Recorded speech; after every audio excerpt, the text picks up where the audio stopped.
Seorang CEO tersesat di hutan dan ditolong oleh pemuda miskin yang hidup sebatang kara di hutan. Ketika ia mendapat imbalan dari CEO, warga desa memfitnahnya pesugihan.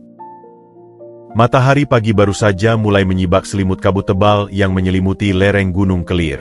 Sinar keemasan menembus celah-celah daun pinus dan damar, menari-nari di atas tanah lembab yang dipenuhi lumut dan dedaunan kering.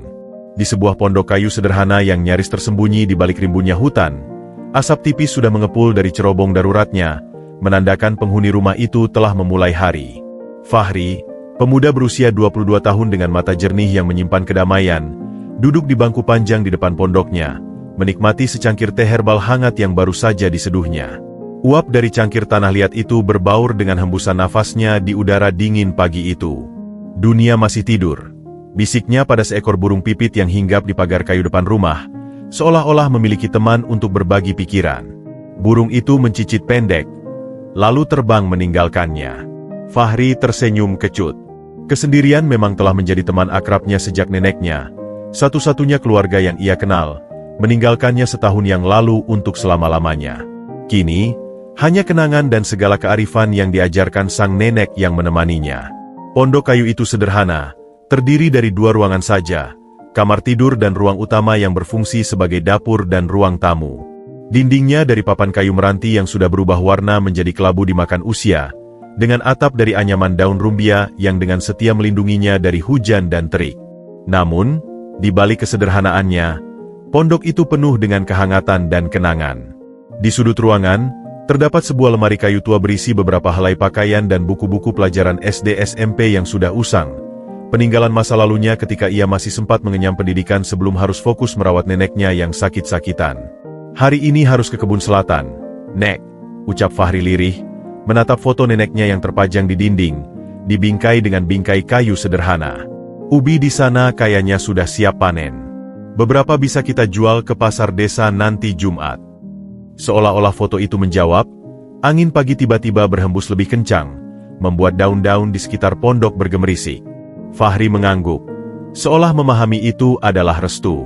Kehidupan sebagai anak hutan yang sebatang kara telah mengajarkannya untuk mendengarkan alam, membaca tanda-tanda, dan bersyukur atas setiap nafas. Kesehariannya diisi dengan merawat kebun kecil tempat ia menanam ubi, singkong, dan sayuran, menjelajahi hutan untuk mencari jamur, umbi-umbian, atau tanaman herbal, dan terkadang, saat persediaan menipis, ia turun ke pasar desa di kaki gunung untuk menjual hasil bumi atau kerajinan tangan anyamannya. Setelah menghabiskan tehnya, Fahri berdiri dan meregangkan badan. Dia mengenakan celana panjang sederhana yang sudah pudar dan kaos lengan panjang yang tipis. Dia mengambil sebuah keranjang anyaman dan sebuah golok kecil yang selalu setia menemaninya. "Jaga pondok ya," ucapnya sekali lagi pada kekosongan, sebuah ritual yang selalu dilakukannya setiap kali akan pergi. Dia melangkah masuk ke dalam hutan, kakinya yang tanpa alas sudah hafal setiap lekak-lekuk tanah, setiap akar yang menjalar, dan setiap batu yang harus dihindari. Suara kicau burung, desir angin, dan gemericik air sungai kecil di kejauhan adalah simfoni yang mengiringi langkahnya. Disinilah ia merasa paling hidup, paling berarti. Alam tidak pernah menuntutnya untuk menjadi lebih dari dirinya sendiri, tidak pernah menilai, dan selalu memberikan apa yang dibutuhkannya asalkan ia mau bersusah payah. Sampai di kebunnya, sebuah lahan kecil yang dibuka di antara pepohonan besar, Fahri mulai bekerja. Tangannya yang terampil mencangkul tanah dengan hati-hati, mengangkat ubi-ubian yang montok. Keringat mulai membasahi pelipisnya, tetapi senyum kepuasan tidak lepas dari wajahnya. "Ini cukup untuk seminggu, dan sisanya bisa dijual," gumamnya sambil memeriksa hasil panennya. Dia kemudian duduk di sebongkah batu besar di pinggir kebun, menikmati bekalnya, sepotong ubi rebus dan air putih dari botol airnya. Dulu nenek selalu bilang, "Fahri, dunia di luar hutan itu luas dan penuh dengan orang-orang yang sibuk dengan urusannya masing-masing," ucapnya seolah sedang bercakap-cakap dengan neneknya. "Tapi di sini, dengan langit sebagai atap dan bumi sebagai tempat tidur, kita sudah memiliki segalanya." Dia menatap langit biru yang mulai cerah. Meski kata-kata itu menghiburnya, sebuah rasa penasaran yang samar terkadang menyelinap di hatinya. Seperti apa rasanya hidup di antara keramaian?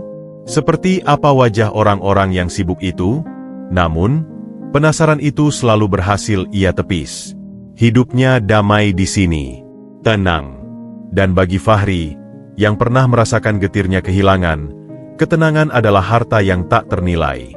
Dia menyelesaikan makannya, membereskan perkakasnya, dan dengan keranjang penuh berisi ubi, dia berjalan kembali ke pondok, sama sekali tidak menyadari bahwa hari itu adalah hari terakhir hidup tenangnya. Takdir telah menyiapkan sebuah pertemuan yang akan mengubah jalan hidupnya selamanya. Sementara Fahri menikmati kedamaian paginya di kedalaman hutan, di sisi lain lereng Gunung Kelir, keributan dan kepanikan justru sedang terjadi. Sebuah tim yang terdiri dari 10 orang, semuanya mengenakan pakaian hiking mahal bermerek dan membawa peralatan canggih, tanpa kebingungan di sebuah jalur yang seharusnya tidak mereka lalui. Di tengah mereka, berdiri seorang pria parubaya dengan postur tegap dan raut wajah yang sama sekali tidak menyembunyikan rasa tidak suka dan kelelahan. Dialah Darmo, CEO dari grup Astra Dwikora, seorang konglomerat yang namanya dikenal di seluruh negeri. Ini semua adalah ide yang sangat tidak masuk akal, gerutu Darmo dengan suara kasar, mencoba membersihkan noda lumpur di celana hiking mahalnya yang kini sudah basah kuyup. Membangun tim dengan cara menyiksa mereka di hutan? Siapa konsultan HRD bodoh yang merekomendasikan ini? Saya harusnya sedang memimpin rapat merger dengan PT Semesta, bukan terdampar di tengah belantara seperti ini. Salah satu asistennya, Budi, mendekat dengan wajah was-was. Maaf, Pak Darmo. Menurut peta GPS, kita seharusnya sudah sampai di base camp kedua 1 jam yang lalu. Tapi, jalurnya tertutup longsor kemarin, dan kita terpaksa mengambil jalur memutar. Kemudian badai tadi malam. Jangan beri saya alasan, Budi, potong Darmo dengan nada kesal.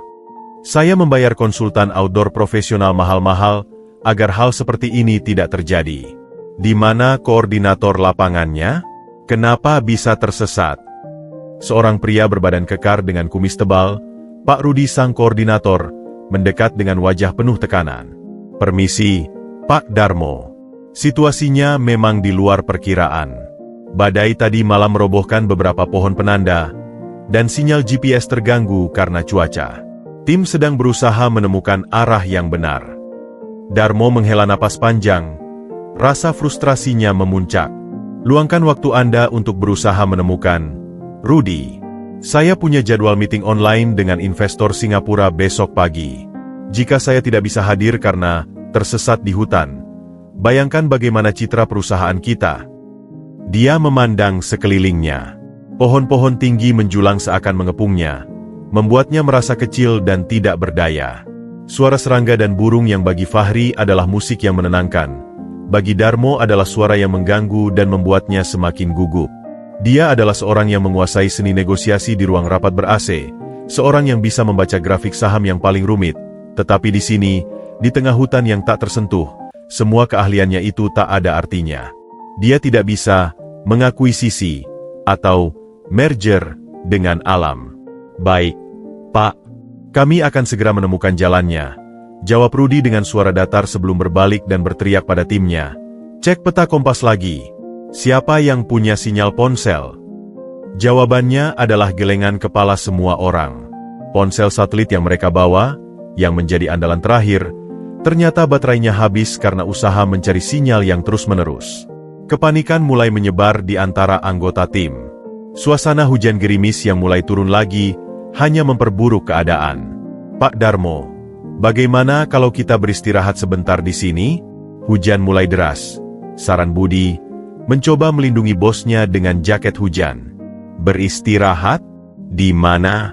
Di bawah pohon yang bisa disambar petir? Sanggah Darmo sinis, meskipun tubuhnya yang lelah sangat mendambakan tempat beristirahat. Tidak. Kita harus terus bergerak. Diam di tempat berarti menunggu masalah. Dia mengambil keputusan cepat, seperti yang selalu dilakukannya di ruang rapat. Rudi, kita tidak bisa bergantung pada teknologi lagi. Gunakan ilmu lapanganmu.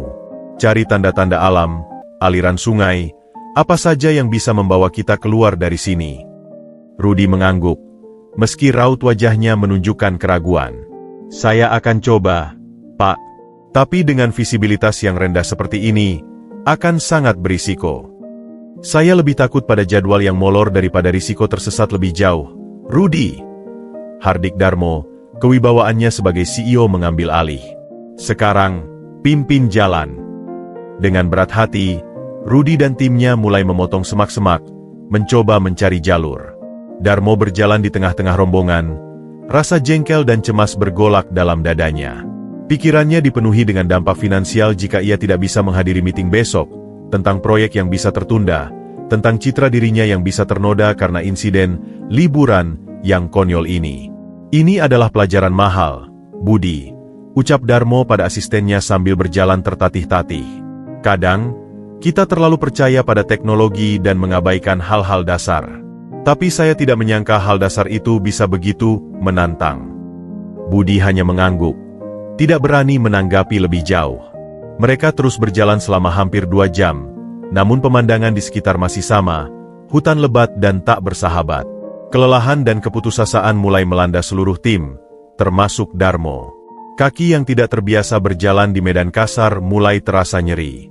Saat mereka mencoba menuruni sebuah lereng yang licin karena hujan, bencana itu terjadi.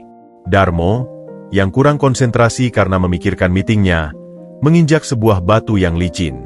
Kakinya terpelintir dengan keras, disusul suara krek yang membuatnya menjerit kesakitan.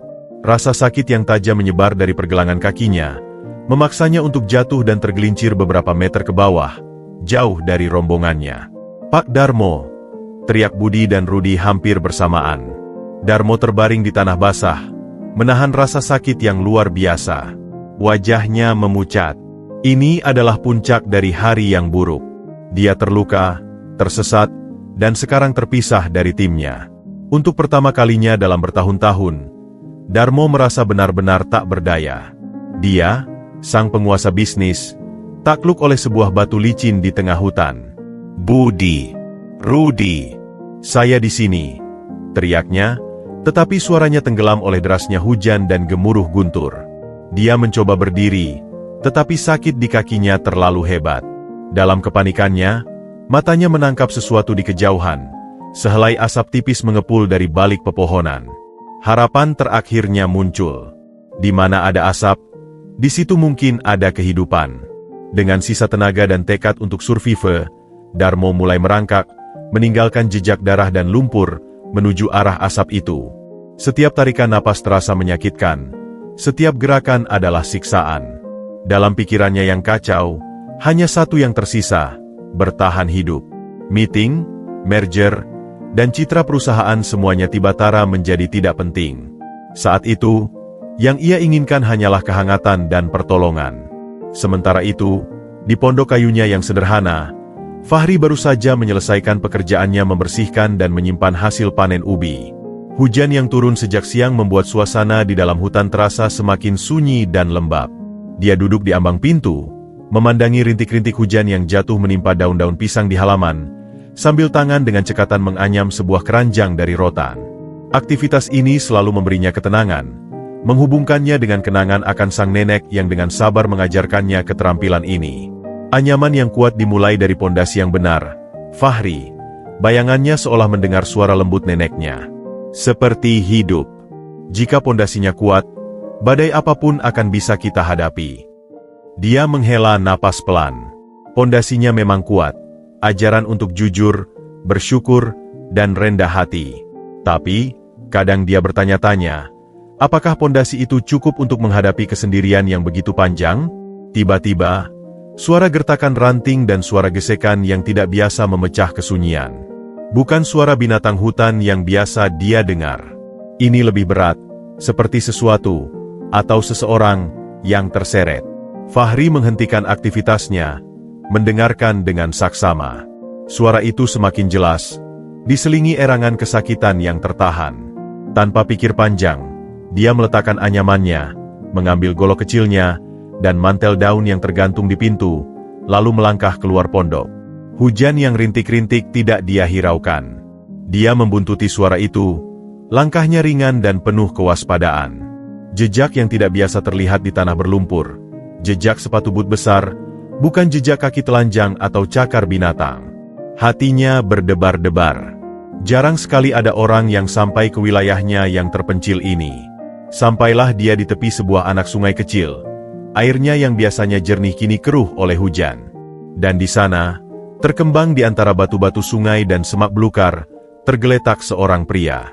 Pria paruh-baya dengan pakaian hiking yang mahal namun kini compang-camping, basah kuyup, dan penuh lumpur. Wajahnya pucat pasi, menahan kesakitan. Kaki kanannya bengkak dan terpelintir dalam posisi yang tidak wajar. Darah mengering terlihat di sekitar pergelangan kakinya yang sudah membiru. Darmo, pria malang itu, hanya bisa mengerang. Pikirannya sudah mulai berkabut, campuran antara rasa sakit, kedinginan, dan keputusasaan. Dia hampir saja menyerah ketika tiba-tiba, dari balik rimbunnya daun, muncul seorang pemuda. Pemuda itu bertubuh sedang, kulitnya kecoklatan terkena matahari, dengan mata yang memancarkan ketenangan yang mengejutkan bagi seseorang yang hidup di tengah hutan. Di tangannya tergenggam golok, membuat Darmo sedikit menegang. Jangan sakiti saya, desis Darmo dengan suara parau, mencoba merangkak mundur, namun rasa sakit di kakinya membuatnya menjerit kecil. Fahri segera menyimpan goloknya di pinggang, mengangkat kedua tangan untuk menunjukkan bahwa dia tidak berniat jahat. Tenang, Pak. Saya tidak akan menyakiti Bapak, ucap Fahri dengan suara lembut namun tegas, mendekati pria itu dengan perlahan. Saya Fahri. Saya tinggal di dekat sini. Bapak terluka parah. Darmo memandangi pemuda di depannya. Pakaiannya sederhana dan lusuh, tetapi matanya jernih dan tulus.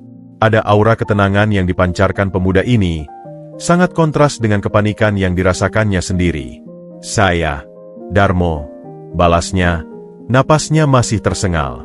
Saya tersesat. Saya jatuh. Dia menunjuk ke kakinya yang bengkak.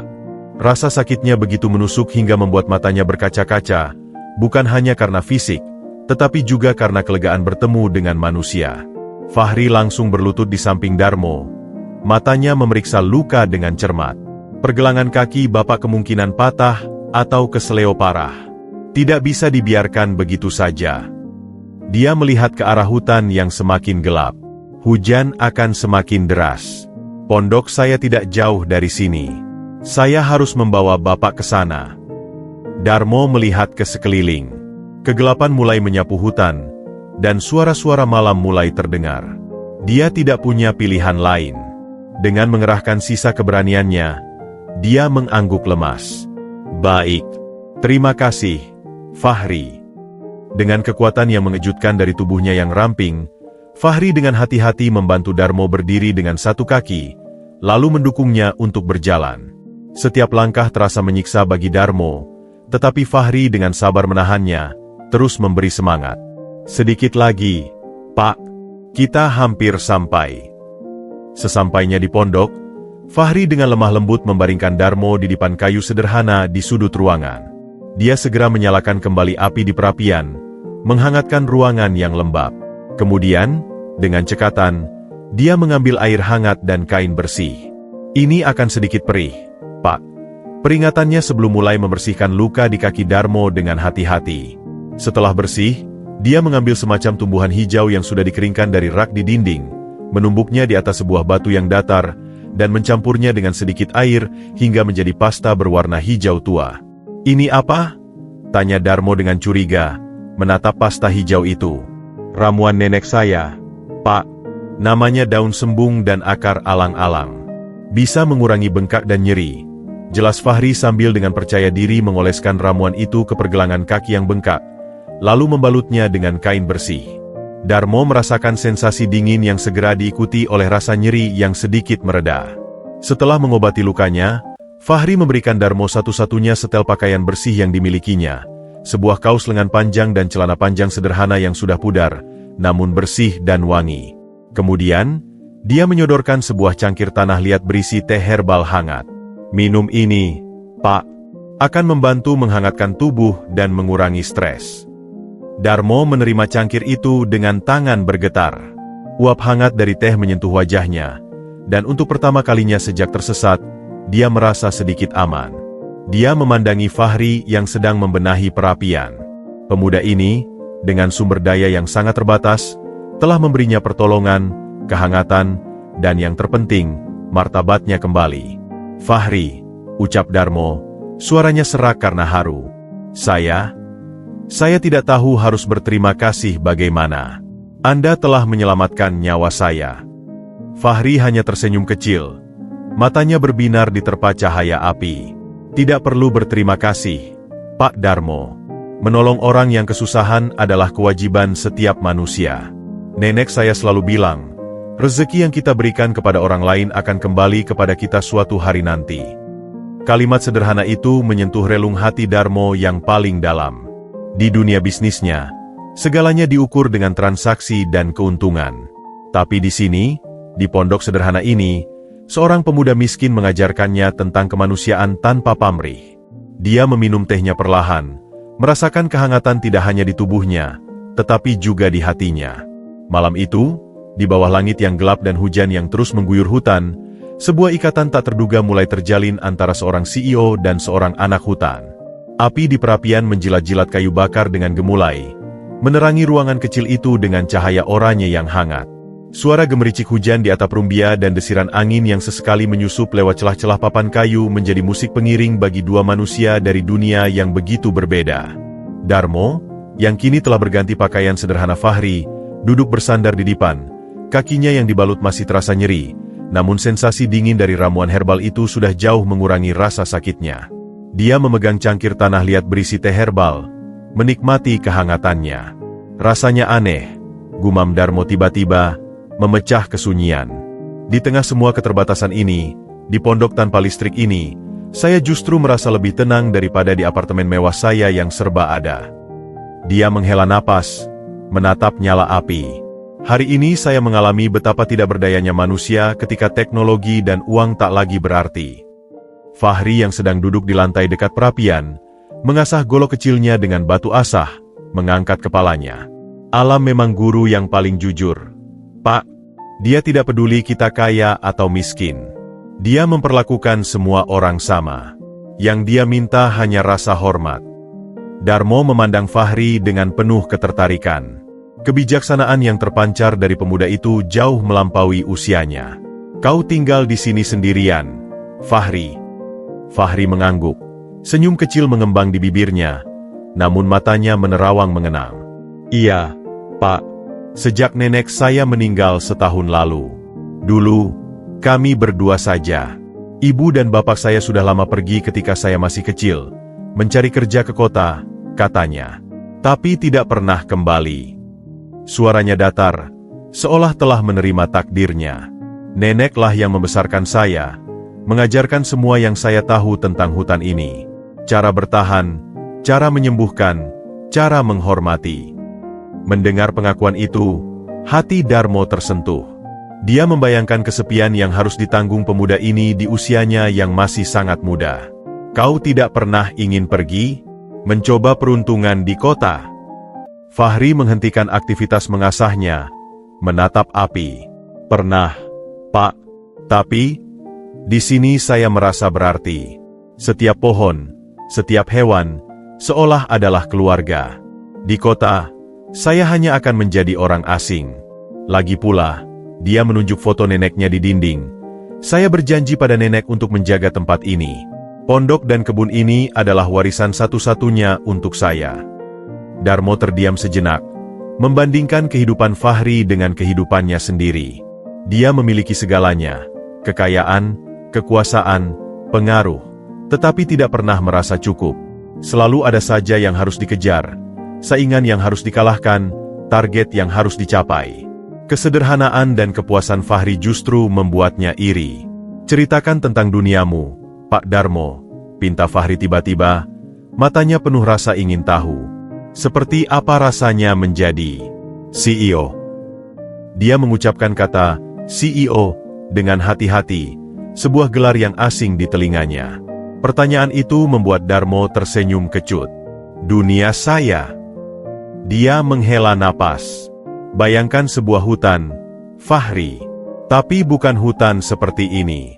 Ini adalah hutan beton di mana semua penghuninya adalah serigala yang siap menerkam satu sama lain.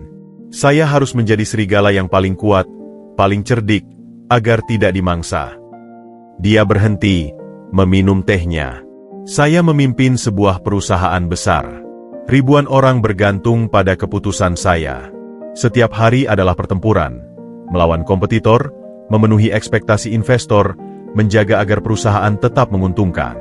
Tidak ada kata cukup. Selalu harus lebih besar, lebih cepat, lebih kaya. Fahri mendengarkan dengan sungguh-sungguh.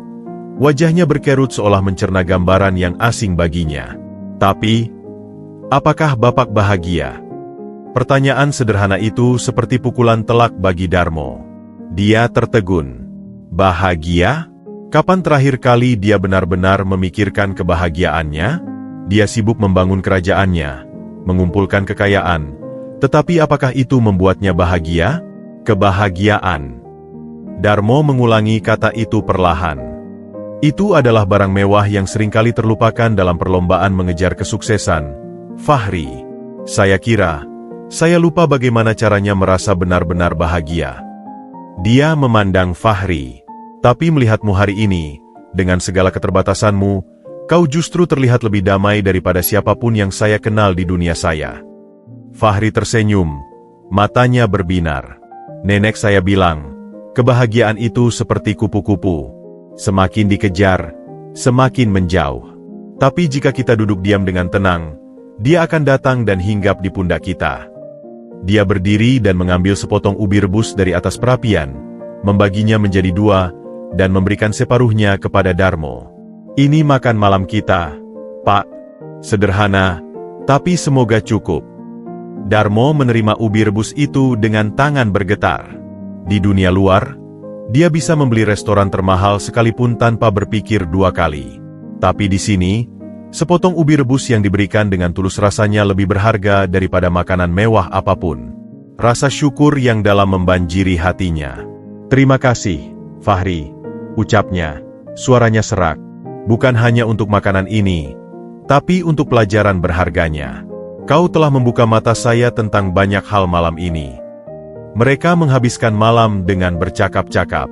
Darmo bercerita tentang tekanan dan dinamika dunia bisnis, sementara Fahri berbagi kearifan lokal dan kisah-kisah tentang hutan.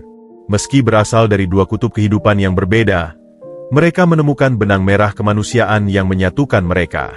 Saat api di perapian mulai redup dan hujan di luar mulai reda, Darmo merasa sebuah ikatan yang aneh telah terbentuk. Dia, sang raja bisnis, justru menemukan ketenangan dan pelajaran hidup yang paling berharga dari seorang pemuda miskin di tengah hutan. Dan dalam diamnya, sebuah tekad mulai tumbuh. Dia harus membalas kebaikan hati yang begitu tulus ini. Bukan sebagai transaksi, tetapi sebagai bentuk rasa terima kasih yang tulus dari seorang manusia kepada manusia lainnya. Fajar mulai menyingsing, menyibak kabut tipis yang masih menyelimuti lereng gunung. Cahaya keemasan menerobos masuk dari celah-celah dinding kayu pondok, menerangi partikel debu yang menari-nari di udara. Darmo terbangun oleh kicauan burung yang riang di luar jendela. Untuk pertama kalinya dalam bertahun-tahun, dia tidak terbangun oleh dering alarm atau kecemasan akan meeting pagi, melainkan oleh simfoni alam. Rasanya aneh, namun menenangkan. Dia mencoba menggerakkan kaki kanannya. Rasa sakit yang tajam masih ada, namun bengkaknya sudah jauh berkurang berkat ramuan ajaib Fahri. Dari dekat perapian, dia melihat Fahri sudah bangun dan sedang mempersiapkan sesuatu. Pagi, Pak Darmo. Bagaimana kakinya? Sapa Fahri dengan suara cerah, seolah sudah bangun berjam-jam sebelumnya. Lebih baik, jauh lebih baik, jawab Darmo, masih takjub dengan efektivitas pengobatan tradisional itu. Kau seperti seorang penyihir dengan ramuan-ramuanmu, Fahri. Fahri terkikik. Bukan penyihir, Pak. Hanya murid yang memperhatikan gurunya, yaitu nenek dan hutan ini. Dia mendekat membawakan semangkuk bubur nasi hangat yang sederhana. Ini sarapannya. Sedikit saja, tapi semoga cukup mengembalikan tenaga Bapak. Sambil menyantap bubur itu, yang rasanya luar biasa nikmat dalam kondisinya, Darmo memperhatikan Fahri yang sedang membereskan pondok dengan cekatan. Pemuda ini bergerak dengan efisiensi dan ketenangan yang membuat iri. Tidak ada gerakan yang sia-sia, tidak ada waktu yang terbuang.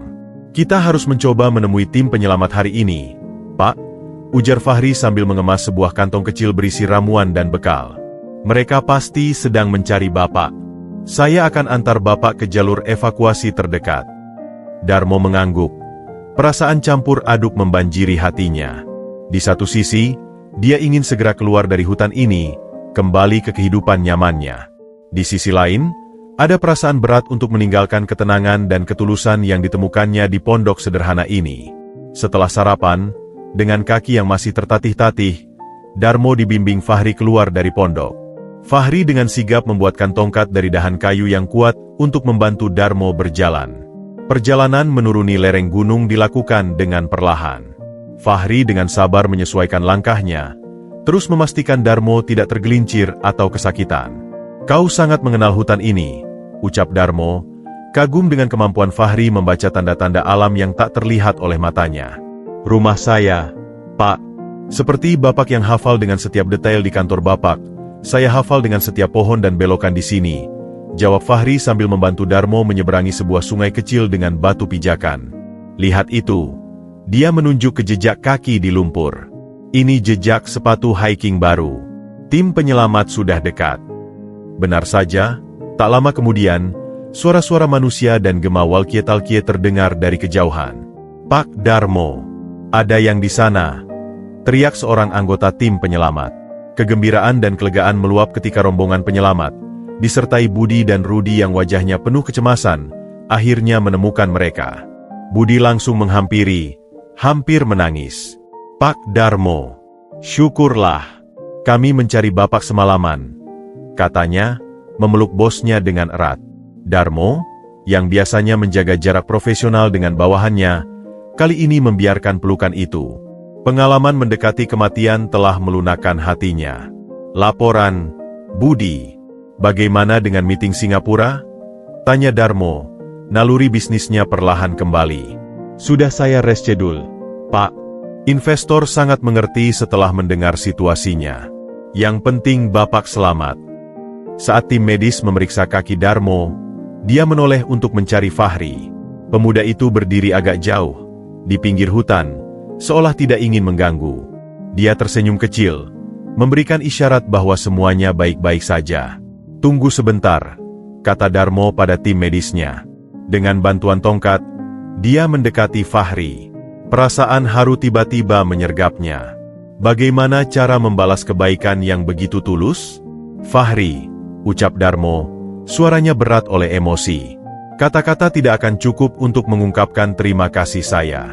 Kau tidak hanya menyelamatkan nyawa saya, tetapi juga mengajarkan saya pelajaran berharga tentang hidup."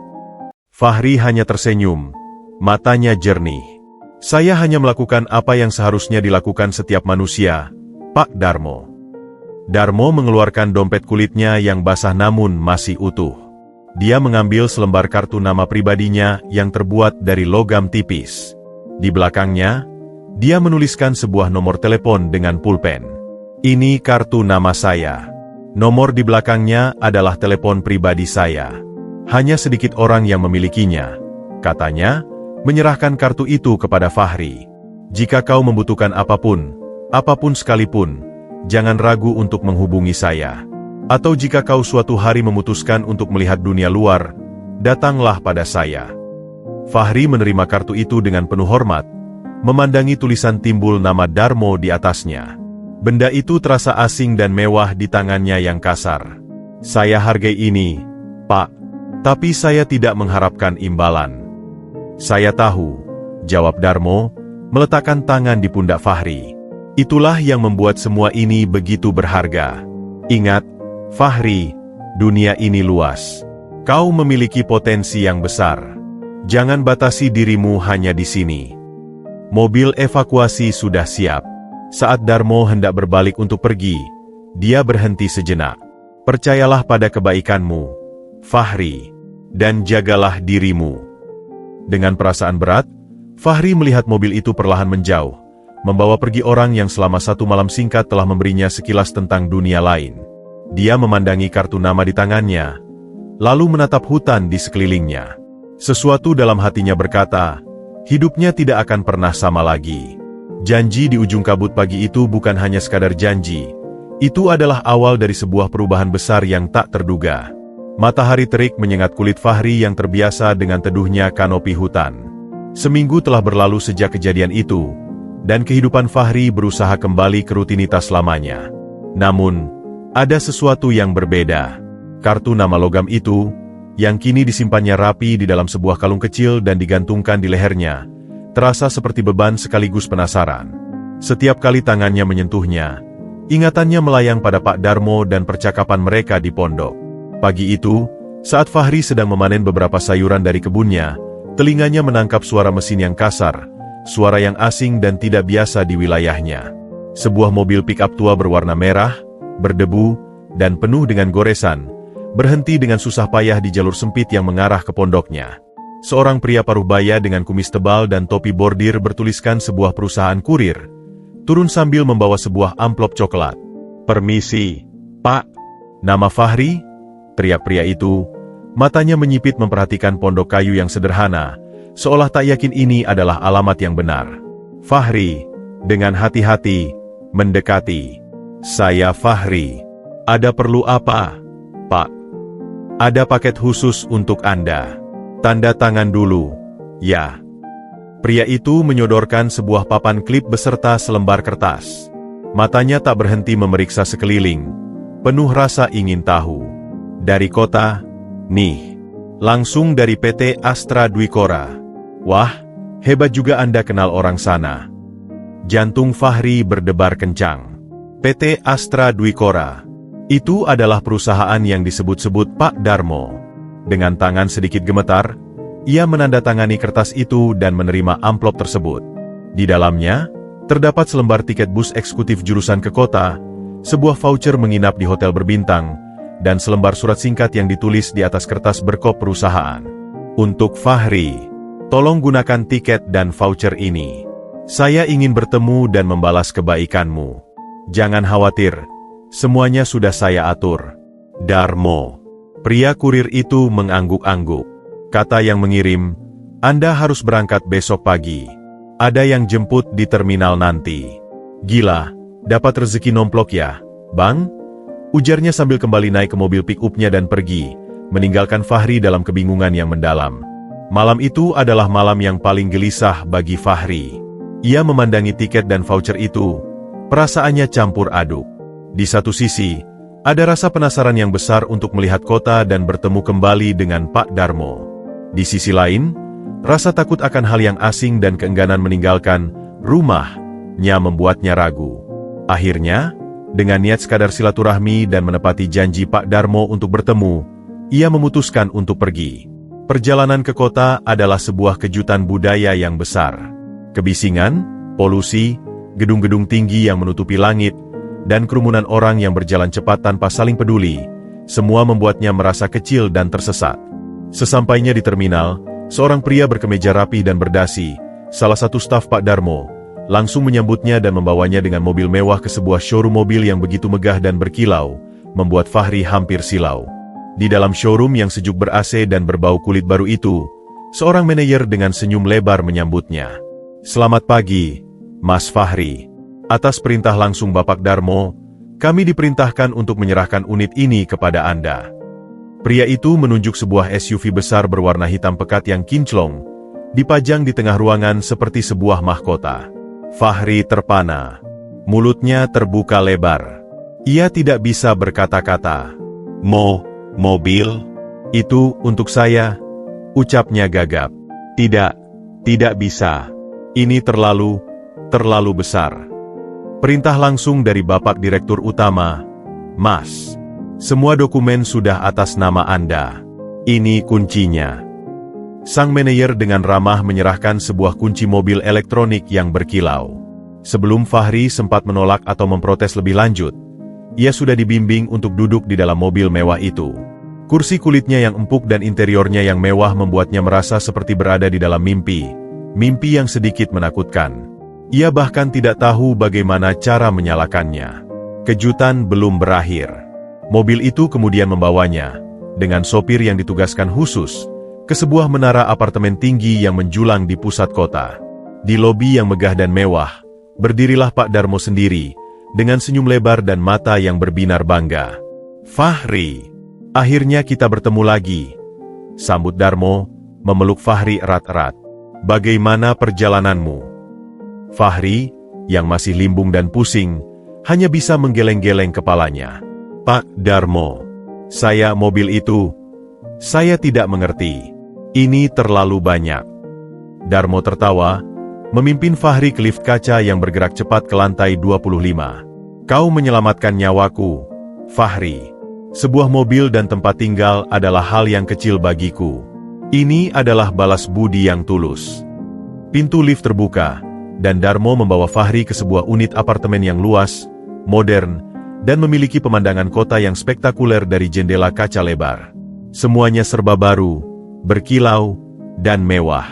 Mulai dari perabotan, peralatan elektronik, hingga lemari pakaian yang berisi pakaian-pakaian bagus yang sesuai dengan ukuran tubuh Fahri.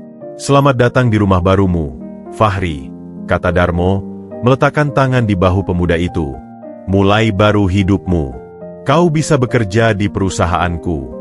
Lupakan kerasnya hidup di hutan. Itu semua sudah berakhir.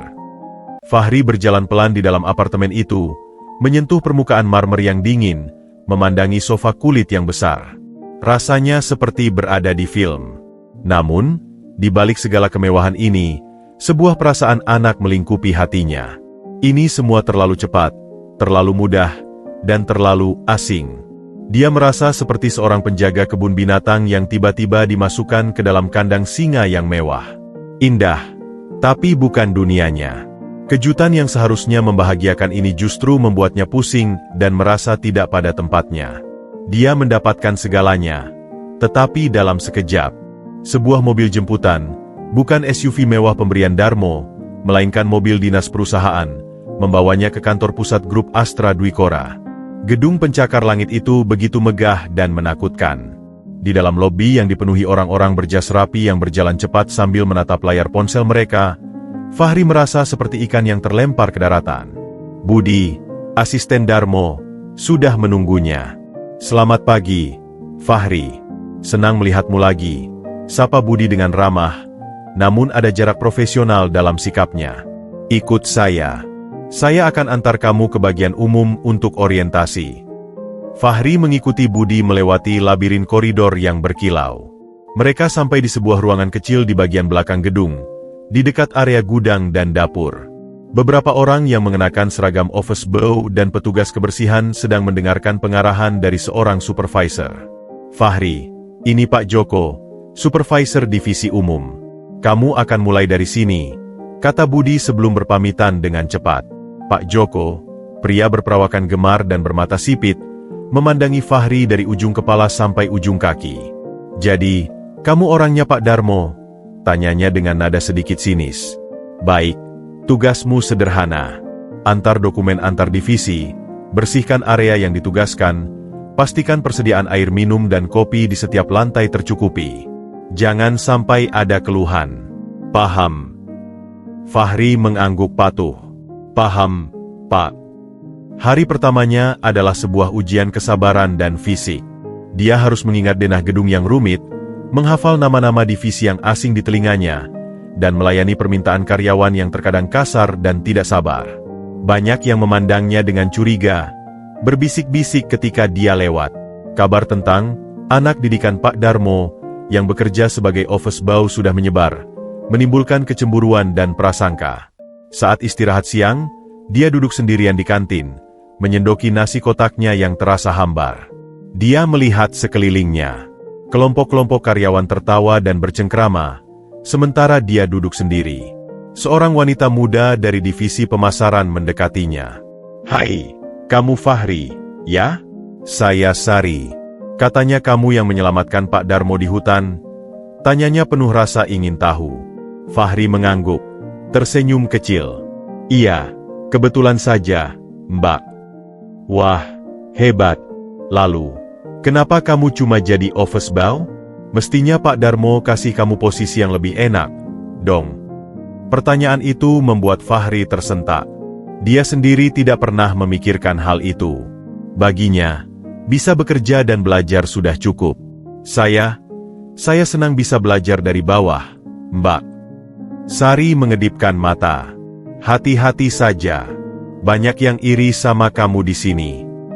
Dia kemudian pergi, meninggalkan Fahri dengan perasaan yang semakin tidak menentu. Sepulang kerja, Kelelahan yang dirasakan Fahri berbeda dengan kelelahan setelah seharian bekerja di kebun. Ini adalah kelelahan mental. Dia merasa dikucilkan, dihakimi, dan terus-menerus harus waspada. Kembali ke apartemen mewahnya, dia berdiri di depan jendela, memandangi lampu-lampu kota yang berkelap-kelip. Dunia baru ini indah secara material, tetapi kosong secara emosional. Dia merindukan bunyi jangkrik di malam hari, rasa ubi rebus yang manis, dan kepuasan setelah seharian bekerja di tanah sendiri. Dia membuka kulkasnya yang penuh dengan makanan impor dan minuman mahal, tetapi tidak ada yang menggugah seleranya. Dia mengambil kartu nama Pak Darmo dari dalam kalungnya.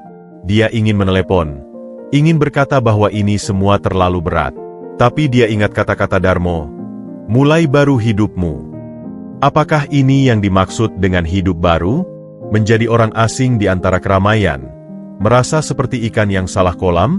Dengan napas berat, dia meletakkan kartu itu kembali. Dia harus bertahan. Dia berhutang budi pada Pak Darmo. Tapi, dalam diam, sebuah pertanyaan mengusiknya. Apakah balas budi harus dilakukan dengan mengorbankan jati diri sendiri? Malam itu, untuk pertama kalinya sejak tinggal di kota, Fahri merasa lebih kesepian daripada ketika dia hidup sebatang kara di tengah hutan. Minggu-minggu berlalu, dan Fahri perlahan mulai menyesuaikan diri dengan ritme kehidupan kota yang mekanis. Jadwalnya monoton, bangun pagi, pergi kerja dengan mobil jemputan, menjalankan tugas sebagai office boy, pulang ke apartemen yang sunyi, dan menghabiskan malam dengan memandangi kota dari jendelanya. Meski sudah sebulan lebih, dia masih merasa seperti seorang pengunjung yang terlalu lama menginap di sebuah hotel mewah. Apartemen itu tidak pernah terasa seperti rumah. Di tempat kerjanya, situasinya tidak lebih baik. Meski beberapa rekan kerjanya seperti Sari sesekali menyapanya dengan ramah, sebagian besar karyawan lainnya masih menjaga jarak. Mereka melihat Fahri bukan sebagai rekan kerja, tetapi sebagai sebuah anomali, sebuah keanehan yang hadir karena koneksi istimewa ke pucuk pimpinan. Bisik-bisik dan tatapan sinis telah menjadi santapan hariannya. Namun, badai sebenarnya justru mulai berembus dari tempat tinggalnya. Kehidupan di menara apartemen mewah, The Lavender Residence, adalah dunia yang sama sekali berbeda dengan kantor. Di sini, hierarki sosial diukur dari merek mobil yang dikendarai, tas yang dibawa, dan dari lantai berapa seseorang tinggal. Dan kehadiran Fahri, seorang pemuda polos dari desa yang tiba-tiba menempati unit di lantai 25 dan memiliki SUV mewah, adalah buah bibir yang sempurna. Pemantik utamanya adalah Ibu Teti, seorang ibu rumah tangga parubaya yang suaminya adalah seorang direktur di perusahaan multinasional. Sebagai ketua arisan dan penggerak kegiatan sosial di apartemen, Teti menganggap dirinya sebagai jendela informasi yang sah bagi seluruh penghuni. Suatu sore, saat Fahri baru saja pulang kerja dan mengendarai SUV hitamnya masuk ke dalam basement parkir, Teti yang kebetulan sedang menunggu lift, memperhatikannya dengan mata tajam. "Lihat itu, Pak RT," bisik Teti pada Pak Surya, seorang pria separuh baya yang menjabat sebagai ketua RT kompleks apartemen dengan penuh kewibawaan semu. Pemuda baru di lantai 25. Setiap hari berangkat pagi-pagi dengan mobil jemputan biasa, pulang pakai seragam office boy. Tapi lihat mobilnya, itu SUV mewah. Harganya pasti miliaran. Pak Surya mengerutkan keningnya. Matanya juga mengikuti setiap gerak Fahri yang mengunci mobilnya dan berjalan cepat ke arah lift dengan kepala tertunduk. Memang mencurigakan. Orang seusianya, dengan pekerjaan seperti itu, mustahil bisa beli mobil dan apartemen di sini. Pasti ada yang tidak beres. "Betul sekali," sambut Teti. Suaranya berbisik semakin bersemangat. "Saya sudah coba telusuri. Katanya dia dapat apartemen dan mobil itu dari seorang CEO yang dia tolong di hutan. Katanya dia menyelamatkan nyawa orang itu." Dia mendengus kecil. Cerita dongeng. Siapa yang percaya menolong orang lalu dibayar dengan apartemen dan mobil mewah? Itu terlalu berlebihan. Lift datang, dan mereka masuk bersama Fahri. Suasana di dalam lift menjadi tegang dan sunyi. Fahri mencoba tersenyum ramah. "Selamat sore, Pak, Bu." Teti hanya menjawab dengan anggukan dingin, sementara Pak Surya sama sekali tidak menanggapi, pura-pura memerhatikan tombol lift. Begitu pintu lift terbuka di lantai mereka, Teti segera menarik Pak Surya ke sudut koridor. "Itu, lihat." Dia bahkan tidak berani menatap mata kita. Penuh rasa bersalah, kalau Anda tanya saya, desis Teti. Pak Surya mengangguk pelan. Pikiran konservatifnya sudah mulai disesaki prasangka. Ibu Teti, saya sebagai ketua RT tidak bisa tinggal diam. Keamanan dan ketentraman warga adalah tanggung jawab saya. Saya dengar dia sering pergi sendirian ke gunung sebelum pindah ke sini. Itu kan tempat-tempat angker, tempat orang-orang cari ilmu hitam. Mata Teti berbinar. Pesugihan. Pasti itu, Pak RT. Dia pasti pesugihan. Itu menjelaskan semuanya. Penampilannya yang polos itu hanya kedok. Dia pasti sudah mempersembahkan sesuatu untuk mendapatkan kekayaan instan itu. Bibit prasangka yang ditanam Teti dan disirami oleh kewaspadaan Pak Surya itu dengan cepat tumbuh menjadi pohon fitnah yang rimbun. Dalam pertemuan arisan berikutnya, Teti sudah dengan leluasa membagikan analisisnya kepada para ibu-ibu lainnya.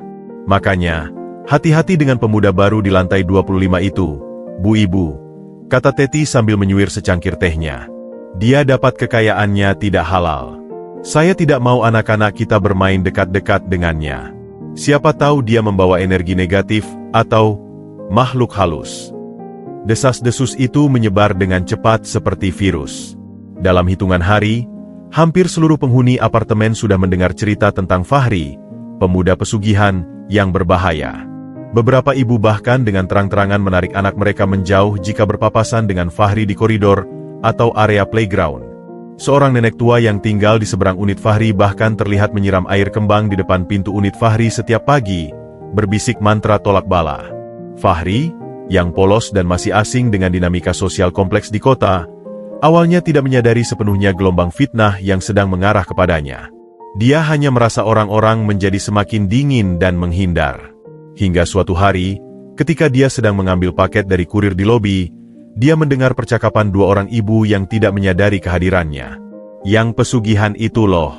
Dasar anak tidak tahu diri, bawa-bawa makhluk halus ke tempat tinggal orang. Iya, saya sampai suruh anak saya tidak usah main ke lantai 25. Nanti ketularan sial. Mendengar itu, Fahri bagai disambar petir. Dadanya sesak. Rasanya seperti ditusuk-tusuk ribuan jarum. Pesugihan, dia? Yang selama ini hidup dengan menjunjung tinggi nilai kejujuran dan kerja keras? Air mata berkaca-kaca di matanya. Namun dia cepat-cepat menghapusnya sebelum ada yang melihat. Dengan langkah gontai, dia mengambil paketnya dan kembali ke apartemennya. Perasaan hancur dan tidak berdaya menyergapnya. Untuk pertama kalinya, dia menyadari bahwa kemewahan yang diterimanya tidak hanya membawa kesenangan, tetapi juga racun yang perlahan-lahan meracuni hidupnya. Dan racun itu berasal dari mulut-mulut orang yang iri, yang lebih memilih untuk memfitnah daripada mencari kebenaran. Racun fitnah itu meresap begitu cepat dan dalam kehidupan Fahri, mengubah rutinitasnya yang sudah sulit menjadi sebuah siksaan psikologis yang nyata. Setiap pagi ketika dia meninggalkan apartemennya, dia bisa merasakan tirai-tirai di seberang koridor bergerak sedikit, diikuti oleh bisikan-bisikan yang sengaja dibuat agar cukup keras untuk didengarnya. Sudah lihat? Wajahnya pucat sekali. Pasti lagi tidak enak badan karena tamunya datang. Bisik seorang ibu kepada tetangganya saat Fahri lewat menuju lift. Fahri mencoba untuk mengabaikannya, memaksa senyum kecil dan menganggukkan kepala sebagai salam. Namun, tanggapannya selalu sama. Tatapan kosong yang diikuti dengan punggung yang berbalik, atau dalam beberapa kasus, mata yang sengaja menghindari kontak dengannya seolah-olah dia adalah hantu yang membawa sial. Suatu sore sepulang kerja, saat Fahri hendak memasuki lift, seorang ibu muda dengan cepat menarik anak balitanya yang sedang berlari mendekati Fahri. "Jangan dekat-dekat, sayang. Ayo, kita naik lift yang lain," katanya dengan suara tegang, sambil melirik Fahri dengan pandangan penuh ketakutan dan penghakiman. Peristiwa itu seperti pisau yang menyayat hati Fahri. Dia berdiri kaku di dalam lift yang tiba-tiba terasa sangat sempit dan pengap. Rasa kesepian yang dahsyat menyergapnya. Di kantor, dia adalah orang asing. Di apartemen yang seharusnya menjadi tempatnya beristirahat, dia adalah seorang pesakitan. Keesokan harinya, saat dia hendak berangkat kerja, dia menemukan coretan menggunakan spidol permanen di pintu mobil SUV-nya yang hitam dan kinclong. Tulisan itu berbunyi, "Pengguna ilmu hitam, pergi dari sini." Darah Fahri mendidih, bukan karena marah, tetapi karena rasa tidak berdaya dan kecewa yang mendalam. Air matanya akhirnya tumpah. Dia bersandar pada mobilnya, tubuhnya gemetar. Bagaimana bisa kebaikan hati dan ketulusannya dibalas dengan kebencian dan fitnah yang begitu keji? Dia mencoba membersihkan coretan itu dengan tisu basah, tetapi hanya membuatnya berantakan dan semakin terlihat. Seorang security apartemen yang kebetulan lewat, Pak Warsito, pria berusia 50-an dengan wajah bijak, mendekatinya. "Sudah, Mas Fahri, biar saya saja nanti yang bersihkan," ucap Pak Warsito dengan suara rendah. "Saya tahu ini berat untuk Anda." Fahri mengangkat wajahnya yang basah oleh air mata. "Kenapa, Pak? Kenapa mereka membenci saya? Saya tidak melakukan apa-apa pada mereka. Saya hanya menerima hadiah karena menolong seseorang." Pak Warsito menghela napas. "Di tempat seperti ini, Mas, orang-orang kadang sulit menerima keberuntungan orang lain, apalagi jika datangnya tiba-tiba dan tidak bisa mereka pahami. Mereka lebih memilih cerita-cerita aneh daripada mencari kebenaran. Ibu Teti dan Pak RT Surya, merekalah yang paling keras menyebarkan cerita itu." Nama-nama itu tidak mengejutkan Fahri. Dia sudah bisa merasakan sumbernya. "Tapi saya sudah coba jelaskan, Pak. Saya ceritakan tentang Pak Darmo, tentang hutan. Kebenaran seringkali kalah menarik dibandingkan gosip yang sensasional." "Nak," potong Pak Warsito dengan lembut. "Kau harus kuat. Jangan biarkan mereka menghancurkan semangatmu." Nasihat itu menghibur, tetapi tidak cukup untuk menghentikan luka di hatinya. Fitnah itu mencapai puncaknya ketika suatu akhir pekan, Fahri memutuskan untuk pergi ke kolam renang di lantai rooftop apartemen untuk mencoba menenangkan pikiran. Saat dia tiba, beberapa keluarga yang sedang berenang tiba-tiba diam. Lalu, satu persatu, mereka mengumpulkan barang-barang mereka dan pergi, meninggalkan Fahri sendirian di kolam renang yang luas. Seorang ayah bahkan dengan jelas berkata pada anaknya, "Ayo, Nak, kita ganti hari. Kolamnya tidak bersih." Kata-kata itu seperti tamparan keras di wajah Fahri. Dia tidak lagi dianggap sebagai manusia, tetapi sebagai sebuah ancaman, sebuah wabah. Dia kembali ke apartemennya dengan langkah lunglai. Perasaan terisolasi yang begitu dalam membuatnya hampir putus asa. Dia memandangi kartu nama Pak Darmo. Haruskah dia menelepon dan mengeluh? Tapi dia tidak ingin merepotkan orang yang sudah begitu baik padanya. Dia juga tidak ingin dianggap sebagai seorang pengemis yang tidak berterima kasih. Malam itu, di balkon apartemennya yang mewah, Fahri menangis dalam kesendirian. Dia merindukan hutan. Dia merindukan kesederhanaan. Dia merindukan saat di mana satu-satunya hal yang harus dia khawatirkan adalah cuaca buruk atau hasil panen yang kurang baik, bukan prasangka dan kebencian dari orang-orang yang bahkan tidak dia kenal. Kemewahan yang dia terima ternyata adalah pedang bermata dua. Di satu sisi memberi kenyamanan fisik, di sisi lain menghancurkan jiwanya. Dan dia mulai bertanya-tanya, apakah semua ini sepadan dengan harga yang harus dia bayar, kehilangan kedamaian dan harga dirinya. Kesendirian Fahri kini terasa lebih dalam dan lebih menusuk daripada yang pernah ia rasakan di pondok kayunya di hutan. Setidaknya di hutan, kesendiriannya diisi oleh kehadiran alam yang ramah, kicau burung yang bersahabat, desau angin yang menenangkan, bahkan sunyi malam yang terasa menghibur.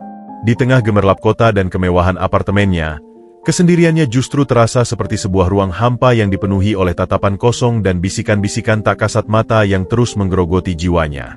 Setiap pulang kerja menjadi sebuah ujian mental baginya. Lift yang dinaiki tiba-tiba menjadi sunyi jika ia masuk. Koridor apartemen yang ramai tiba-tiba sepi ketika ia lewat. Bahkan di ruang tunggu lobi, kursi di sebelahnya selalu kosong, seolah-olah ada tanda tak terlihat yang melarang orang untuk duduk di dekatnya. Suatu malam, keputusasaannya memuncak.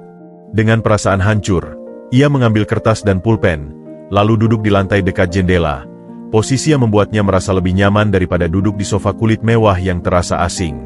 "Nek," tulisnya dengan tangan bergetar, seolah-olah menulis surat kepada neneknya yang telah tiada. "Apa yang harus kulakukan? Kota ini membuatku merasa seperti binatang aneh di kebun binatang. Setiap orang menatapku, tapi tak seorang pun yang benar-benar melihatku.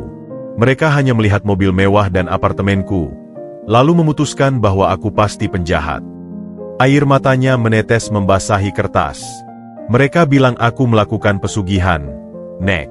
Mereka bilang aku mempersembahkan sesuatu untuk setan. Padahal kau tahu, Nek, betapa aku membenci ketidakjujuran. Ajaranmu yang paling kuingat adalah jangan pernah mengambil yang bukan hak kita.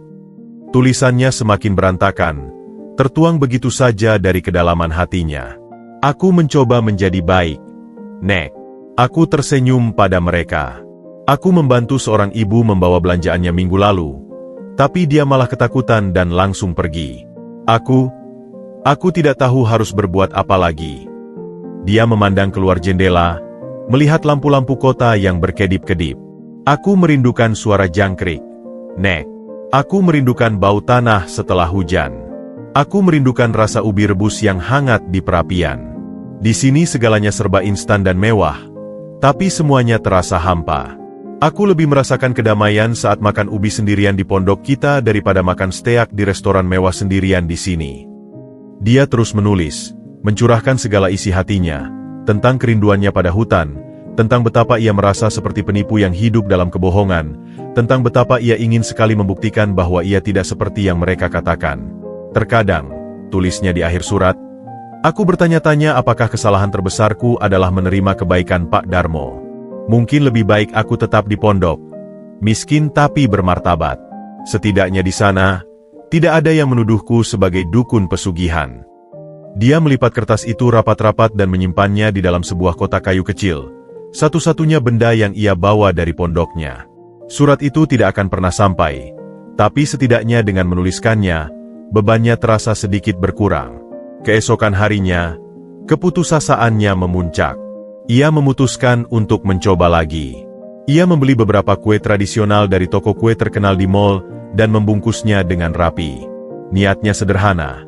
Ia ingin membagikannya kepada tetangga terdekatnya, berharap bisa mencairkan kebekuan yang ada. Dia mengetuk pintu apartemen sebelah, milik seorang keluarga muda. Pintu terbuka, dan sang ibu yang membukanya langsung terlihat tegang. "Selamat siang, Bu. Saya Fahri, dari sebelah. Ini ada kue sedikit, semoga berkenan," ucap Fahri dengan senyum tulus, mengulurkan bingkisan itu. Sang ibu tidak segera menerimanya. Matanya melirik ke dalam apartemen seolah memastikan anak-anaknya tidak mendekat.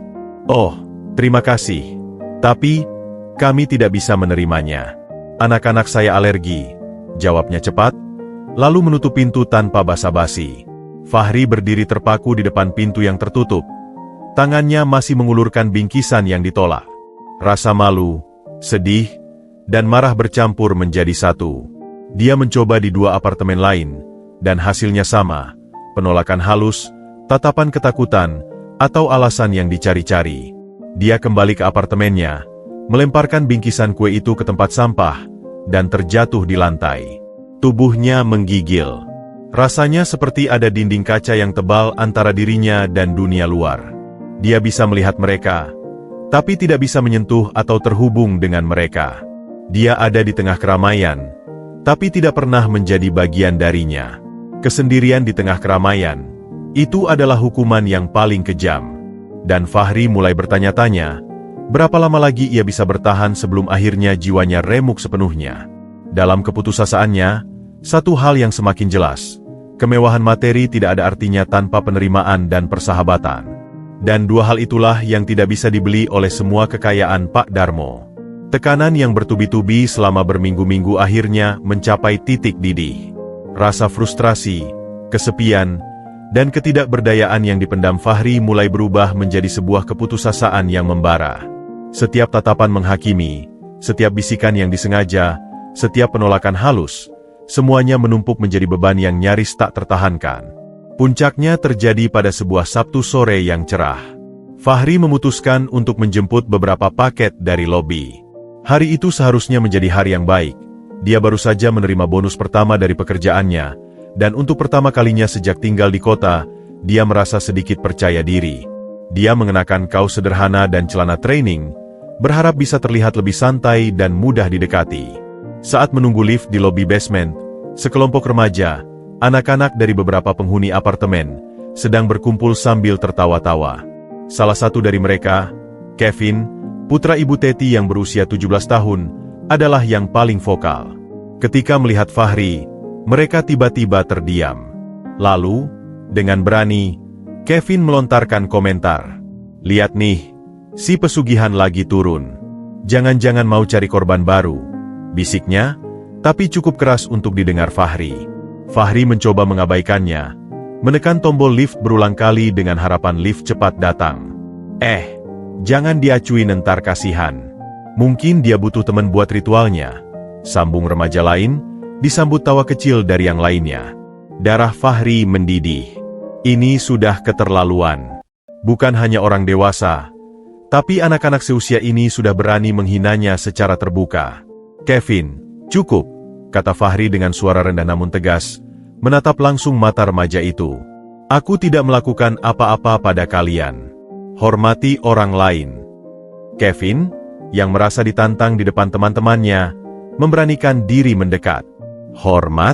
Buat apa hormat sama orang pesugihan?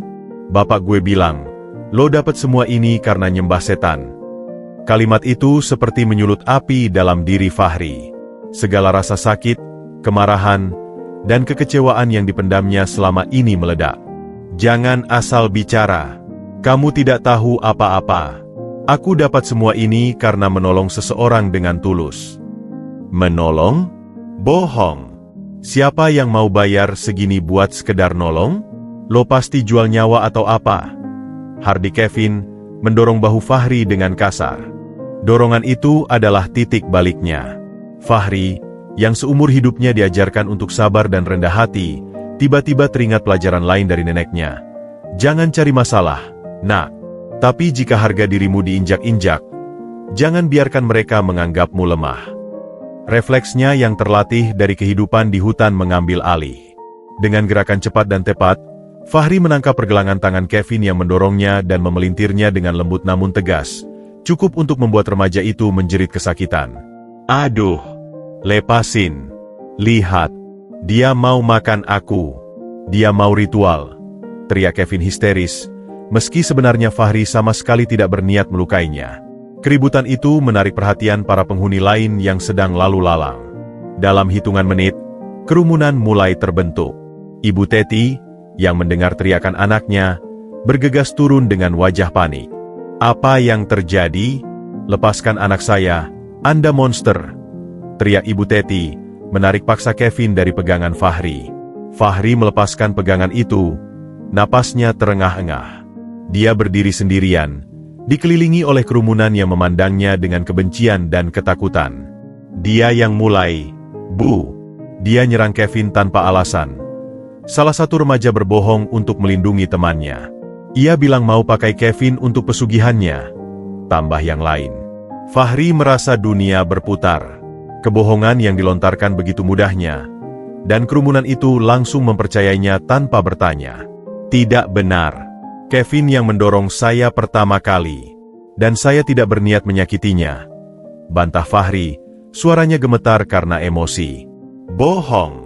Kami semua lihat Anda menyerangnya," bentak seorang pria paruh baya dari kerumunan. "Pergi dari sini. Kami tidak ingin orang seperti Anda tinggal di sini," teriak seorang ibu lainnya. Fahri terkepung. Tatapan penuh kebencian dari segala arah menusuk-nusuknya. Dia merasa seperti hewan buruan yang dikerumuni massa. Dalam kepanikan dan keputusasaannya, dia mencoba menerobos kerumunan untuk kembali ke apartemennya. "Jangan biarkan dia lari. Panggil security. Panggil polisi," teriak Ibu Teti. Saat itulah, Fahri merasakan sebuah sentuhan di lengannya. Dia membalik dengan cepat, siap untuk mempertahankan diri, dan melihat Pak Warsito, security yang baik hati, berdiri di sampingnya. "Tenang, Mas Fahri. Tenang," bisik Pak Warsito, lalu menoleh ke kerumunan. "Saudara-saudara, mari kita semuanya tenang. Tidak perlu keributan seperti ini." Tapi amarah massa sudah terlanjur menyala. Mereka tidak mendengarkan. Fahri berdiri di belakang Pak Warsito, tubuhnya gemetar, matanya berkaca-kaca. Ini adalah pertama kalinya sejak di kota, dia merasa benar-benar sendirian dan tidak berdaya. Konflik terbuka yang dia hindari selama ini akhirnya terjadi, dan dia kalah, bukan secara fisik, tetapi secara sosial. Dia dikalahkan oleh prasangka dan kebencian yang tidak berdasar. Dan dalam hatinya, sebuah pertanyaan muncul. Apakah masih ada tempat baginya di dunia ini? Suasana di basement apartemen semakin memanas. Kerumunan warga, yang dipicu oleh histeria Ibu Teti dan keberanian semu dari para remaja, semakin banyak dan agresif. Beberapa pria bahkan mulai maju, mengacungkan tangan seolah ingin menyeret Fahri keluar dari kompleks apartemen. Fahri berdiri kaku di belakang Pak Warsito, wajahnya pucat pasi, jantungnya berdebar kencang bagai mau copot dari dadanya. Rasanya seperti mimpi buruk yang nyata. Bawa dia keluar dari sini. Dia berbahaya. Teriak seseorang dari kerumunan. Panggil polisi. Dia sudah menyerang anak. Tambah yang lain. Pak Warsito, dengan berani meski sendirian, mencoba meredakan situasi. Saudara-saudara, tolong tenang. Mari kita selesaikan ini dengan kepala dingin. Biarkan saya dan manajemen yang menanganinya. Tapi teriakan massa hampir memekakkan telinga. Ibu Teti, dengan wajah merah padam sambil memeluk Kevin yang berpura-pura ketakutan, terus memanas-manasi situasi. Kami tidak akan aman selama dia masih di sini. Dia pembawa sial. Pada puncak kekacauan itu, sebuah suara yang dalam, berwibawa, dan penuh kekuasaan tiba-tiba memotong keriuhan, bagai pisau yang memotong mentega. Ada apa yang terjadi di sini? Semua kepala menoleh ke arah sumber suara. Berdiri di pintu masuk basement, dengan setelan jas mewah yang sempurna dan diiringi oleh dua asistennya, adalah Darmo. Wajahnya yang biasanya kalem kini memancarkan amarah yang dingin dan terkendali. Matanya yang tajam menyapu kerumunan, mendarat akhirnya pada Fahri yang terlihat seperti anak yang tersesat, dilindungi oleh seorang security tua. Suasana langsung berubah drastis.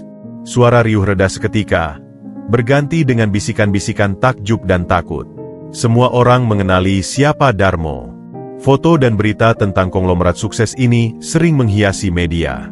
Kehadirannya yang tiba-tiba di apartemen kelas menengah atas ini adalah sebuah kejutan besar.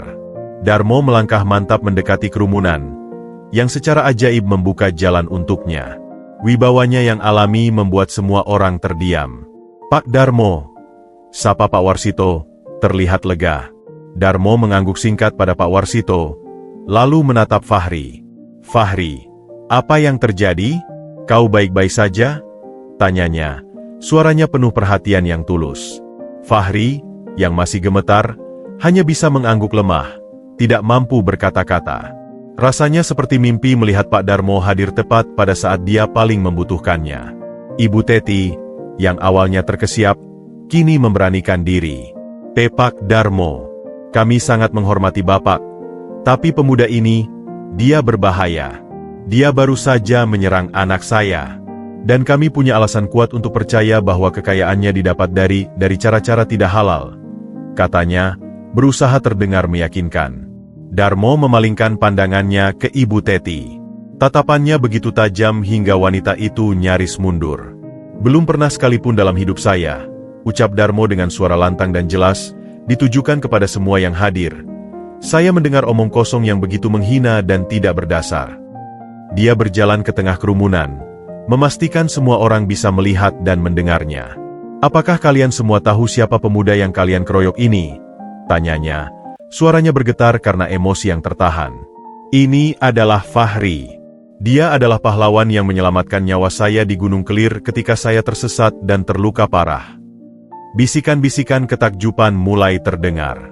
Darmo melanjutkan, dengan suara yang penuh keyakinan. Saya yang memberinya mobil dan apartemen ini. Bukan karena dia minta, tapi karena itu adalah bentuk terima kasih saya yang paling tulus. Nyawa saya tidak ternilai harganya. Dan kalian berani menuduhnya pesugihan. Dia mengucapkan kata terakhir itu dengan nada mengejek dan jijik. Dia menatap satu persatu wajah di kerumunan itu. Dia merawat luka saya dengan ramuan tradisional warisan neneknya. Dia memberiku tempat berlindung dan makanan satu-satunya, sepotong ubi rebus, dengan senang hati, tanpa mengharapkan imbalan. Ketulusan dan kemurnian hatinya adalah sesuatu yang sangat langka, bahkan di antara orang-orang paling terhormat yang saya kenal. Darmo kemudian menunjuk ke arah Kevin dan Ibu Teti. Dan kalian, Kalian lebih memilih untuk mempercayai cerita hantu dan fitnah keji daripada kebaikan hati sesama manusia? Apakah kalian tidak punya hati nurani? Atau kalian hanya iri melihat seorang pemuda dari desa yang polos tiba-tiba mendapatkan berkah? Setiap kata yang diucapkan Darmo bagai pukulan telak bagi para penghuni apartemen. Wajah-wajah mereka memerah karena malu. Ibu Teti dan Pak Surya terlihat ingin menghilang. Kebenaran yang disampaikan dengan begitu berwibawa oleh seorang Darmo, akhirnya menerangi kegelapan prasangka yang mereka ciptakan sendiri. Fahri adalah anak yang baik dan jujur, tandas Darmo, meletakkan tangan di pundak Fahri dengan bangga. Dia adalah sahabat saya, dan siapapun yang menghinanya, berarti menghina saya. Apakah masih ada yang ingin mengusirnya? Suasana hening. Tidak ada yang berani menjawab. Beberapa orang malah mulai menundukkan kepala, tidak sanggup menatap mata Darmo atau Fahri. Pembelaan tak terduga dari seorang konglomerat ternama itu bukan hanya menyelamatkan Fahri dari kerumunan, tetapi juga meruntuhkan tembok fitnah yang telah dibangun selama berminggu-minggu.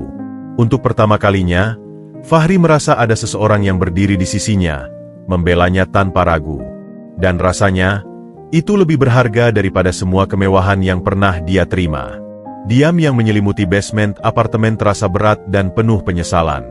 Darmo tidak berhenti sampai di situ. Dia berdiri di sana, bagai seorang jenderal yang baru saja memenangkan pertempuran tanpa pertumpahan darah, namun hatinya sedih melihat kehancuran moral yang terjadi. Apakah kalian menyadari? Suara Darmo pecah menyapu keheningan, kini lebih lembut namun masih penuh wibawa, bahwa dengan fitnah kalian telah menghancurkan jiwa seorang pemuda yang polos dan baik hati. Kalian mengusirnya secara sosial, membuatnya merasa seperti penjahat, padahal satu-satunya dosanya adalah menerima hadiah dari saya. Dia memandang kerumunan, matanya menyapu setiap wajah yang tertunduk malu. Izinkan saya menceritakan kisah lengkapnya, agar tidak ada lagi keraguan dan prasangka buruk. Darmo lalu bercerita dengan detail. Dia menggambarkan betapa panik dan takutnya dia tersesat sendirian di hutan, kaki yang terkilir, keputusasaan yang hampir membuatnya menyerah. Lalu, dia menceritakan bagaimana Fahri menemukannya. Pemuda ini, katanya sambil menepuk pundak Fahri, bukan hanya menyelamatkan saya secara fisik. Dia membawa saya ke pondoknya yang sederhana, mengobati luka saya dengan ramuan yang membuat saya heran karena khasiatnya. Dia memberikan saya satu-satunya pakaian bersih yang dimilikinya, dan yang paling mengharukan, dia membagi separuh makan malamnya yang hanya terdiri dari sepotong ubi rebus. Suara Darmo sedikit tercekat saat mengingat momen itu. Dia melakukan semua itu tanpa tahu siapa saya. Bahkan setelah saya perkenalkan diri, sikapnya tidak berubah. Tidak ada rasa ingin mendapat imbalan. Tidak ada rasa sungkan. Hanya ketulusan dan kepedulian sesama manusia. Darmo menatap Ibu Teti dan Pak Surya secara khusus. Bisakah kalian membayangkan ketulusan seperti itu? Atau jangan-jangan, di dunia kalian yang serba materialistis, ketulusan seperti itu sudah tidak bisa dipahami lagi? Tuduhan halus itu membuat kedua orang tersebut semakin meringis. Beberapa orang di kerumunan mulai merasa tidak enak hati, teringat bagaimana mereka ikut-ikutan menjauhi Fahri tanpa pernah bertanya kebenarannya. Saya yang memaksanya menerima hadiah ini, lanjut Darmo, suaranya kini lebih personal. Bagi saya, ini adalah cara saya mengatakan terima kasih telah mendapat kesempatan kedua dalam hidup. Tapi sekarang, saya melihat hadiah saya justru menjadi bumerang baginya. Kalian membuatnya menderita dengan gosip dan fitnah yang kalian ciptakan sendiri.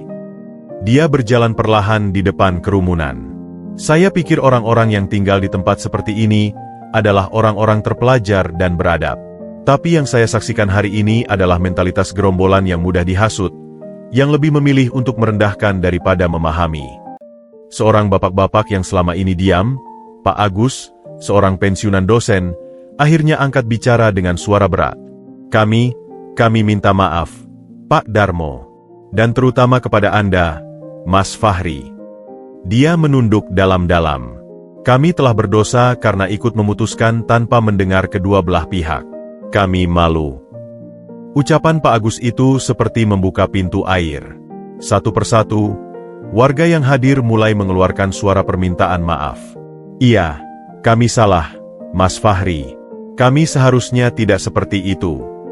Kami hanya ikut-ikutan, tidak berpikir panjang. Minta maaf ya, Nak. Ibu sudah berprasangka buruk. Bahkan Ibu Teti, dengan wajah yang masih memerah, akhirnya mengeluarkan suara pelan. Saya minta maaf, Pak Darmo. Dan kepada Fahri, saya yang memulai semuanya. Saya iri, dan saya malu mengakuinya. Pak Surya, sang RT, juga ikut menunduk. Sebagai ketua RT, saya seharusnya menjadi penengah, bukannya ikut menyebarkan prasangka. Ini kegagalan saya. Fahri, yang selama ini dia membisu, melihat semua permintaan maaf itu. Dadanya terasa bergejolak.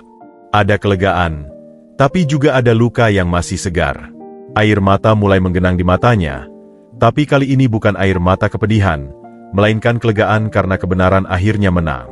Darmo memandang Fahri. Fahri, ini adalah pilihanmu. Apakah kau bisa memaafkan mereka? Semua mata tertuju pada Fahri. Ruang basement yang sebelumnya dipenuhi amarah, kini dipenuhi oleh penantian dan penyesalan. Fahri menarik napas dalam-dalam, lalu berbicara dengan suara yang jernih meski sedikit bergetar. Saya terima permintaan maaf bapak-bapak dan ibu-ibu, ujarnya. Nenek saya mengajarkan, memaafkan itu lebih mulia daripada mendendam. Tapi, dia jeda, matanya berkaca-kaca. Saya hanya ingin kalian tahu, kata-kata itu sangat menyakiti. Saya hanya seorang manusia biasa, sama seperti kalian. Saya punya perasaan. Kalimat sederhana dari hati Fahri itu justru membuat banyak orang di kerumunan ikut menunduk, merasa lebih berdosa lagi. Kebenaran tidak hanya terungkap, tetapi juga diampuni dengan kemuliaan hati yang justru datang dari orang yang mereka sakiti. Dan dalam momen itu, sebuah pelajaran berharga tentang bahaya fitnah dan kekuatan memaafkan tertanam di hati banyak orang yang hadir di basement apartemen pada sore itu. Setelah keributan di basement mereda, suasana di apartemen The Lavender Residence berubah drastis. Esok harinya, Fahri membuka pintu apartemennya untuk menemukan Ibu Teti berdiri di depan pintu dengan membawa sebuah kue buatan sendiri dan wajah yang masih dipenuhi rasa bersalah. Selamat pagi, Fahri, ucap Ibu Teti dengan suara rendah. Tangannya sedikit gemetar menahan nampan kue. Ini, saya buatkan kue. Mungkin tidak seberapa, tapi... Fahri menerima kue itu dengan senyum kecil. Terima kasih, Bu Teti. Tidak perlu repot-repot. Iya, saya benar-benar minta maaf untuk semua yang sudah terjadi. Matanya berkaca-kaca. Saya tidak tahu apa yang merasuki saya. Melihat kamu, seorang pemuda seusia anak saya, tiba-tiba memiliki segalanya, rasa iri itu membuat saya buta. Fahri mengangguk, mencoba memahami. Saya hargai permintaan maaf Ibu. Tapi tolong ingat, Bu, di balik mobil dan apartemen ini, saya masih orang yang sama. Saya masih Fahri yang berasal dari pondok di hutan. Percakapan serupa terjadi sepanjang hari itu. Pak Surya datang dengan membawa beberapa buah tangan, berjanji akan meluruskan semua gosip yang telah tersebar. Beberapa tetangga lainnya datang dengan alasan yang bermacam-macam, semua dengan nada permintaan maaf dan keinginan untuk memulai hubungan yang baru. Namun, di balik semua permintaan maaf yang tulus itu, Fahri merasakan sesuatu yang telah berubah selamanya dalam dirinya. Sebuah kepolosan telah hilang. Keyakinannya yang begitu teguh bahwa semua orang pada dasarnya baik, telah retak. Dia belajar pelajaran yang pahit, bahwa dalam masyarakat, prasangka dan kecemburuan bisa lebih kuat daripada logika dan empati. Suatu sore, beberapa hari setelah kejadian itu, Pak Warsito sang security menemui Fahri di lobi. Bagaimana perasaanmu sekarang, Nak? Tanyanya dengan penuh perhatian. Fahri menghela napas, memandangi kolam ikan hias di tengah lobi. Seperti kaca yang sudah retak, Pak Warsito. Meski sudah disatukan lagi, retakannya tidak akan pernah hilang sepenuhnya. Saya bisa memaafkan mereka, tapi saya tidak bisa melupakan betapa sakitnya diperlakukan seperti monster. Pak Warsito mengangguk bijak. Itu wajar, Fahri. Pengalaman buruk akan selalu meninggalkan bekas. Tapi lihatlah sisi baiknya. Sekarang mereka sudah mengenalmu yang sebenarnya. Itu adalah sebuah kemenangan. Kemenangan yang mahal harganya, Pak. jawab Fahri getir. Saya kehilangan kepolosan saya. Dulu saya percaya jika kita berbuat baik, dunia akan membalas dengan kebaikan. Sekarang saya tahu, dunia tidak sesederhana itu. Meski hubungan dengan tetangganya mulai membaik, ada yang mulai menyapa, mengajaknya ngobrol, bahkan mengundangnya untuk makan malam, Fahri tetap merasa ada jarak. Senyumnya tidak lagi selepas dulu. Ada kewaspadaan baru dalam matanya, sebuah pelindung yang dia pasang untuk melindungi hatinya yang masih terluka. Di tempat kerja, berita tentang pembelaan spektakuler Pak Darmo juga menyebar. Rekan-rekan kerjanya yang dulu memandangnya sinis, kini mulai bersikap lebih ramah. Bahkan supervisornya, Pak Joko, mulai memberikan tugas-tugas yang lebih bermartabat. Fahri, dari Senin depan kamu saya pindah ke divisi logistik. Kamu akan membantu mengatur pengiriman dokumen antar cabang, ucap Pak Joko suatu pagi, dengan sikap yang jauh lebih hormat. Terima kasih, Pak, jawab Fahri singkat. Dia tidak lagi terlihat begitu bersemangat dengan promosi kecil ini. Pengalaman pahitnya telah mengajarkannya untuk tidak terlalu berharap pada penerimaan orang lain. Malam itu, Fahri kembali berdiri di balkon apartemennya, memandang lampu-lampu kota. Tapi kali ini, pikirannya tidak lagi dipenuhi kerinduan akan hutan. Pikirannya dipenuhi oleh refleksi tentang sifat manusia. Mungkin nenek benar, bisiknya pada angin malam. Dunia luar memang penuh dengan orang-orang yang sibuk dengan urusannya masing-masing. Tapi yang tidak dia ceritakan adalah, kadang kesibukan mereka termasuk menyakiti orang lain tanpa alasan yang jelas. Dia merasakan sebuah kedewasaan baru tumbuh dalam dirinya. Sebuah kedewasaan yang datang dengan harga mahal, hilangnya kepolosan dan kepercayaan naifnya pada kebaikan semua orang. Luka di hatinya mungkin akan sembuh seiring waktu, tapi bekasnya akan selalu ada, mengingatkannya bahwa dalam kehidupan yang mewah sekalipun, ada pertempuran yang harus dihadapi. Dan pertempuran melawan prasangka dan fitnah mungkin adalah yang paling menyakitkan. Perlahan-lahan, kehidupan Fahri mulai menemukan ritmenya yang baru. Dengan berakhirnya masa pengucilan sosial, datanglah sebuah bentuk penerimaan, meski masih terasa agak dipaksakan dan penuh kehati-hatian dari beberapa pihak. Tetangga-tetangganya kini menyapanya, rekan kerjanya mulai mengajaknya makan siang bersama, dan promosi kecilnya di divisi logistik memberinya rasa pencapaian. Namun, ada sesuatu yang fundamental telah berubah dalam diri Fahri. Kenaifannya telah tergantikan oleh sebuah kalkulasi sosial yang dingin. Dia mulai memahami bahwa di dunia ini, penampilan dan persepsi seringkali lebih penting daripada esensi. Suatu akhir pekan, Sari, wanita dari divisi pemasaran yang dulu pernah menyapanya, mengajaknya untuk jalan-jalan ke mall. Fahri, kamu harus upgrade style MU. Canda Sari sambil memandangi kaos polos dan celana jeans sederhana yang dikenakan Fahri. Dengan mobil dan apartemen semewah itu, penampilanmu tidak boleh ketinggalan. Awalnya Fahri menolak. Ini sudah nyaman kok, Sar.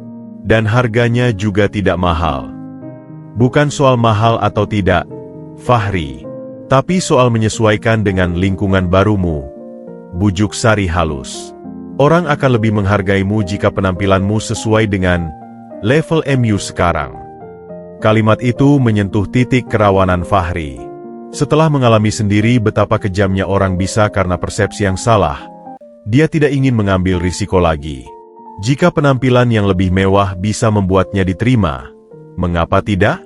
Dia membiarkan Sari membawanya ke butik-butik merek ternama. Untuk pertama kalinya, dia menghabiskan uang bonusnya untuk membeli kemeja bermerek, celana desainer, dan sepasang sepatu kulit impor yang harganya setara dengan biaya hidupnya selama setahun di hutan. Saat bercermin, dia melihat seorang asing, seorang yang tampak kaya, modis, namun kosong di balik matanya. Luar biasa, puji Sari. Sekarang kamu looks like a true city guy. Fahri memaksakan senyum. Pakaian baru itu terasa kaku dan tidak nyaman, tapi dia merasa perlu untuk memakainya. Godaan berikutnya datang dari rekan-rekan barunya di divisi logistik. Mereka mengajaknya untuk nongkrong di sebuah klub malam mewah setelah kerja. Ayo, Fahri, jangan jadi orang yang membosankan. Kamu kan punya duit sekarang, nikmati hidup. ajak Andi, salah satu rekan kerjanya. Fahri yang tidak pernah minum alkohol seumur hidupnya, merasa gamang. Saya tidak minum, Andy. Gak masalah. Datang aja dulu. Rasakan atmosfernya. Bujuk Andi lagi. Malam itu, untuk pertama kalinya, Fahri masuk ke dalam sebuah klub malam. Musik yang menggelegar, lampu-lampu yang berkedip, dan kerumunan orang yang menari membuatnya pusing. Dia memesan jus jeruk, duduk di bar, dan merasa seperti ikan di luar air. Tapi ketika seorang wanita cantik mendekatinya dan bertanya, "Sendirian? Boleh temani?" Dengan mata yang berbinar melihat arloji mahal yang baru dibelinya, atas saran Sari, Fahri merasakan sebuah sensasi baru, penerimaan semu. Dia mulai terbawa arus. Dia mulai sering pergi ke klub, membeli minuman mahal untuk orang-orang yang baru dikenalnya, dan menikmati perhatian yang dia terima. Uang pesangon dari Pak Darmo yang dia tabung dengan rapi, mulai terkikis untuk membiayai gaya hidup barunya yang glamor. Dia membeli gadget terbaru, jam tangan yang lebih mahal, dan bahkan mulai bersikap arogan pada beberapa rekan kerja yang dianggapnya kelas bawah. Suatu malam, setelah pulang dari klub dengan kepala sedikit pening, Fahri berdiri di depan cermin besar di apartemennya. Dia melihat seorang asing, berpakaian necis, berjam tangan mewah, namun matanya kosong dan wajahnya terlihat lelah. "Siapa kamu?" bisiknya pada bayangannya sendiri. Tidak ada jawaban. Dia mencoba mengingat pemuda yang dulu dengan senang hati membagi sepotong ubi rebus dengan seorang yang tersesat. Apakah pemuda itu masih ada? Atau sudah terkubur di bawah tumpukan merek dan kemewahan palsu? Dia membuka laci dan mengeluarkan kotak kayu berisi surat yang pernah ditulisnya untuk neneknya. Membacanya kembali membuat dadanya sesak. Dalam surat itu, dia menulis tentang kerinduannya pada kesederhanaan dan ketulusan. Kini, dia justru tengah menjauh dari semua itu. "Maafkan saya, Nek," bisiknya, air mata menetes di pipinya. "Saya tersesat lagi. Tapi kali ini, bukan di hutan. Saya tersesat di dalam diri saya sendiri." Dia menutup kotak kayu itu dengan hati berat. Godaan untuk diterima, untuk menjadi bagian dari keramaian, ternyata lebih kuat dari yang dia kira. Dan dalam prosesnya, dia mulai kehilangan sesuatu yang paling berharga, jati dirinya. Esok harinya, dia bangun dengan kepala pening dan hati yang hampa. Dia memandangi setelan mahal yang tergantung di lemari, dan untuk pertama kalinya, dia bertanya pada dirinya sendiri, apakah semua ini sepadan dengan harga yang harus dia bayar, kehilangan Fahri yang sebenarnya? Mimpi itu datang lagi. Fahri berdiri di tepi sungai kecil dekat pondoknya. Matahari pagi menyinari dedaunan yang masih basah oleh embun. Neneknya duduk di batu besar, tersenyum lemah sambil merajut anyaman. Udara terasa segar, dan suara alam adalah satu-satunya melodi yang mengisi kesunyian. "Kenapa kau berlari, Nak?" tanya sang nenek dalam mimpinya. Suaranya sebening air sungai. "Kau mencari sesuatu di kota, tapi kau malah kehilangan dirimu sendiri." Fahri terbangun dengan terengah-engah. Keringat dingin membasahi keningnya. Kamar apartemen yang mewah terasa begitu asing dan pengap. Dia meraih botol air mineral di meja samping tempat tidur dan meminumnya dengan lahap, berusaha menenangkan diri.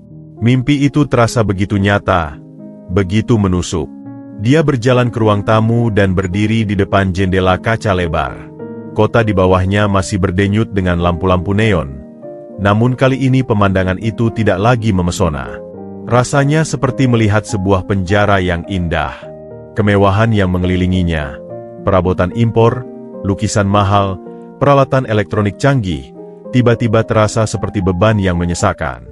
"Apakah ini yang kuinginkan?" gumamnya pada bayangannya sendiri di kaca jendela. "Menjadi orang yang dikagumi karena merek pakaianku, bukan karena siapa diriku." Dia membuka lemari pakaiannya, yang kini penuh dengan setelan mahal dan aksesori mewah. Jauh di belakang, tergantung satu-satunya kaos lusuh yang dibawanya dari pondok. Dia meraihnya dan menciumnya perlahan. Bau kayu bakar dan dedaunan yang samar-samar masih melekat, membawanya kembali pada kenangan yang rasanya sudah sangat lama. "Kau kuat, Nak," Ketulusanmu adalah kekuatanmu. Kata-kata Pak Darmo di basement apartemen itu terngiang lagi. Tapi di manakah ketulusannya sekarang? Apakah masih ada ketika dia sengaja pamer jam tangan barunya di depan rekan kerja? Atau ketika dia membual tentang harga botol minuman yang dia beli di klub? Konflik batinnya memuncak ketika, beberapa hari kemudian, dia bertemu dengan seorang tunawisma tua di depan kompleks apartemennya. Pria itu sedang mengais tempat sampah, mencari sisa makanan. Mata mereka bertemu, dan Fahri melihat sesuatu yang familiar di dalamnya, sebuah kepolosan dan ketulusan yang dulu pernah dimilikinya. Dulu, aku seperti dia, bisik Fahri pada dirinya sendiri, hatinya tersayat. Miskin secara materi, tapi kaya akan kedamaian. Sekarang, aku memiliki segalanya, tapi hatiku merasa miskin. Dia memberikan uang selembar ratus ribuan pada tunawisma itu, yang menerimanya dengan tangan bergetar dan air mata syukur. Tapi tindakan itu tidak membuatnya merasa lebih baik. Rasanya seperti sebuah kompensasi, sebuah usaha untuk menebus rasa bersalah karena telah meninggalkan jati dirinya. Malam itu, dia menolak ajakan Andi dan kawan-kawan untuk pergi ke klub. Dia duduk sendirian di balkon, memandangi bintang-bintang yang nyaris tak terlihat karena polusi cahaya kota. Pikirannya melayang pada Pak Darmo. Apakah orang yang dia tolong dulu, yang polos, tulus, dan rendah hati, masih ada? Atau apakah Pak Darmo juga akan kecewa melihatnya sekarang, yang telah berubah menjadi orang yang dangkal dan materialistis? Dia mengambil kotak kayunya dan sekali lagi membaca surat untuk neneknya. Kata-katanya sendiri mengejeknya. Aku lebih merasakan kedamaian saat makan ubi sendirian di pondok kita daripada makan steak di restoran mewah sendirian di sini. Dia menangis. Tangisan yang dalam dan menyayat hati, sebuah pelepasan untuk semua kebingungan, penyesalan, dan kerinduan yang dipendamnya selama ini. Dalam kesendiriannya yang sesungguhnya, jauh dari keramaian klub dan sanjungan palsu, dia akhirnya berhadapan dengan dirinya yang sebenarnya. Aku tersesat. Akunya pada dirinya sendiri, suaranya pecah. Aku mencoba menjadi seperti mereka, tapi itu bukan aku. Aku merindukan Fahri yang dulu. Keesokan harinya, dia bangun dengan sebuah kejelasan. Dia tidak ingin lagi menjadi boneka yang menari mengikuti irama gengsi dan penerimaan sosial. Dia ingin kembali pada esensinya. Tapi bagaimana caranya? Bagaimana menemukan keseimbangan antara kehidupan barunya yang diberikan Darmo dan jati dirinya yang sebenarnya? Konflik batinnya belum sepenuhnya terselesaikan, tapi setidaknya sekarang dia menyadari akar permasalahannya. Dan kesadaran itu adalah langkah pertama menuju penemuan jati diri yang hilang. 6 bulan kemudian, di sebuah sudut yang nyaman di pusat kota, berdiri sebuah kafe dengan konsep unik bernama Kafe Hutan. Desain interiornya didominasi kayu dan tanaman hidup, dengan suara gemericik air kecil yang mengalir di tengah ruangan. Aroma kopi panggang dan kayu manis memenuhi udara, dicampur dengan wangi rempah yang hangat. Di balik meja kasir, terpampang jelas sertifikat halal dan foto seorang nenek tua dengan senyum bijak, Nenek Fahri. Fahri, dengan celemek sederhana dan senyum tulus yang akhirnya kembali menghiasi wajahnya, sedang menyajikan segelas kopi spesialitas kepada seorang pelanggan. Dia tidak lagi mengenakan setelan mahal, tetapi kaos katun nyaman dengan logo kafenya. Rasanya seperti kembali ke rumah. Kopi hutan kemangi, Bu. Hati-hati, masih panas. Ucapnya pada seorang ibu muda yang sedang menggendong bayi. Wanginya unik sekali, Mas. Seperti membawa suasana pedesaan ke tengah kota. Puji pelanggan itu. Itu yang kami usung, Bu. Membawa kearifan dan cita rasa hutan untuk teman ngopi di kota, jawab Fahri bangga. Kafe Hutan adalah jawaban atas konflik batinnya. Setelah malam penuh penyesalan dan tangisan, Fahri menemukan keberanian untuk bertemu Darmo. Dia menyampaikan semua isi hatinya, kegelisahannya, rasa tersesatnya, dan kerinduannya untuk menciptakan sesuatu yang bermakna dengan caranya sendiri. Darmo, saya tidak bisa hidup seperti ini. Saya menghargai semua pemberianmu, tapi saya kehilangan diri saya, ucap Fahri saat itu, suaranya tegas meski hati berdebar. Darmo, Alih-alih marah, justru tersenyum bangga. Aku sudah menunggu kau mengatakan ini, Fahri. Aku melihat perubahan dalam dirimu, dan aku khawatir. Tapi aku tidak ingin mencampuri jalanmu. Sekarang, katakan padaku, apa yang benar-benar kau inginkan? Dari situlah ide kafe ini lahir.